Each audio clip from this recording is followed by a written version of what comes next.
اس کو آسانی نہ سمجھیں، اس کو یہ مت سمجھیں کہ یہ پرانی نسلوں کی قربانی تھی، ہم اب آج کی پرابلم، کیونکہ میں یوتھ کو بھی یہ پیغام دینا چاہتی ہوں یہاں پہ آ کے، کیونکہ ہم خود کشمیر میں جس طریقے سے آزادی کی جو نعمت ہے، ہم سے بہتر اور کون جانتا ہے پیلسٹینین سے بہتر، جس طرح کوئی گھر محفوظ نہیں ہے اور یہ کوئی انڈیویجول ایکٹ آف ٹیرر نہیں کیا جاتا، یہ اسٹیٹ لیول کا ٹیررزم ہے جو کہ دنیا میں اس کی کوئی اگزامپلز نہیں ملتی کہ ایک اسٹیٹ پیٹرن ہے، چاہے وہ اسرائیل ہے، چاہے دوسری سائڈ پہ انڈیا ہے، اور اس وقت جس طرح مودی پش کر رہا ہے نیتن یاہو کو کہ اس کو اور بھی زیادہ جو ہے بلڈیسٹ ورلڈ وار 3 کی طرف لے کے جایا جائے اس معاملے کو، تو میں دنیا سے اپیل بھی کرنا چاہتی ہوں، اور ایک اتنی بڑی فلسفی ہے جو توحید کی ہے، جو خودی کی ہے، جو امن کی ہے، ہمیں دنیا میں جتنے بھی مذاہب ہیں وہ امن کی بات کرتے ہیں، وہ انسانیت کی بات کرتے ہیں، بردرہڈ کی بات کرتے ہیں، مگر جب ہم پریکٹیکلی دیکھ رہے ہیں دنیا کے اندر نسل کشی، ہیومینیٹیرین ٹریجڈی،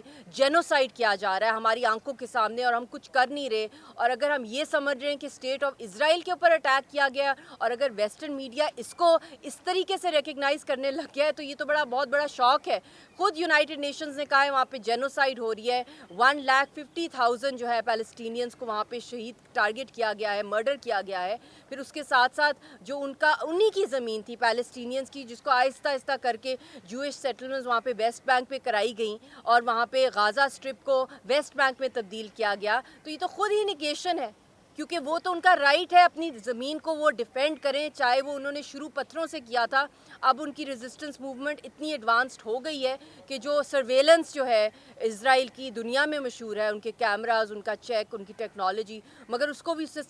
سرپاس کر دیا، مگر اس کا یہ مطلب نہیں ہے کہ اس کے رسپونڈ میں وہ بامبنگ کرے اور دنیا اس کو لیجٹمائز کرے۔ اس وقت دنیا کا رول یہی ہونا چاہیے جو علامہ اقبال کی فلسفی ہے، خودی کی پالیسی ہے، امن کی پالیسی ہے، کہ ہم جتنے بھی مذاہب کہ جو چاہے وہ پریسٹ ہیں، چاہے وہ گردوارہ کے ہیں، چاہے وہ ماسکس کے ہیں، چاہے وہ ٹیمپلز کے ہیں، ہم سب کو ایک انٹرفیتھ ہارمنی کی طرف جانا ہے،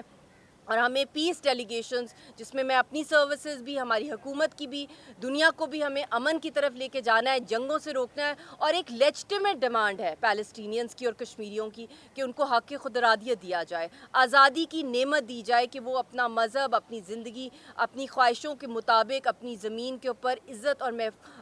حفاظت کے ساتھ اپنی زندگی گزار سکیں، اور ان کے آنر کو جو ہے پروٹیکٹ کیا جائے۔ اس وقت جو بھی مناظر آ رہے، جو بلڈ شیڈ چل رہا ہے وہاں پہ، یہ ہاریفائنگ ہے، مسجدوں کو ٹارگٹ کیا جا رہا ہے، قرآن پاک کو جو ہے بے حرمتی کی جا رہی ہے، اسی طرح مقبوضہ کشمیر میں 500 سے زائد جو ہے مسجدوں کو شہید کرنے کا پلان ہے، مسجدوں پہ تالے لگے ہوئے، تو یہ کون سا مطلب کہ 21 سینچری ہے جہاں پہ کوئی رسپیکٹ ہی نہیں ہے دوسرے مذاہب کی، اور دنیا کی جو میجورٹی ہے اس وقت وہ ان مائنورٹیز کو کیوں نہیں ان کی آواز بن رہی؟ تو یہ ایک روحانی جو ہے، ایک جو علامہ اقبال نے جو ہمیں سکھایا، جو کانسیپٹ تھا کہ حق اور سچ کے لیے کھڑے ہو جائیں، بے شک آپ تعداد میں کم ہو، مگر ہسٹری یاد یہی رکھتی ہے کہ کون حق کے ساتھ کھڑا ہوا، کون باطل کے ساتھ کھڑا ہوا۔ تو اس وقت چاہے جتنا بھی پاورفل ہو جائے دشمن، مگر ہم لوگوں کو فالو کرنے چاہیے principles of humanity, of justice, of peace, of brotherhood, of equality,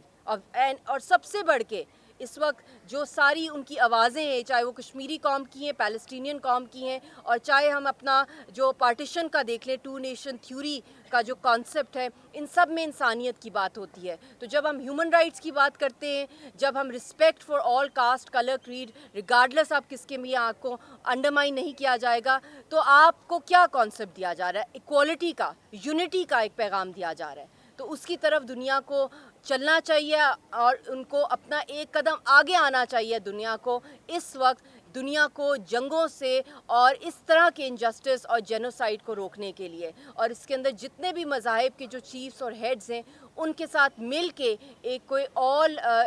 interfaith harmony کی ایک بہت کانسیپٹ کی ضرورت ہے دنیا کے اندر، اگر ہم سروائیو کرنا چاہتے ہیں اس دنیا کے اندر اور ایک دوسرے کو عزت دینا چاہتے ہیں، ورنہ اگلی نسلوں کا فیوچر بہت ہی زیادہ بلیک اور ڈارک ہے، ڈارک ایجز کی طرف ہم لوگ جا رہے ہیں۔ تو ہم جب تک کہ اپنے اسلامک فلاسفرز، اپنے جو انٹلیکچوئلز اور جنہوں نے بہت بڑے کام انسانیت کے لیے نہیں کیے، اگر ہم ریورٹ بیک نہیں کریں گے ان principles of Islam, of spiritualism, of Sufism, تو میں سمجھتی ہوں کہ ہم اس دنیا کو اپنے ہی ہاتھوں سے جو ہے اس کے اندر اس دنیا کی، اس خوبصورت دنیا جو اللہ نے دی ہے، اس کی قبر کھود رہے ہیں.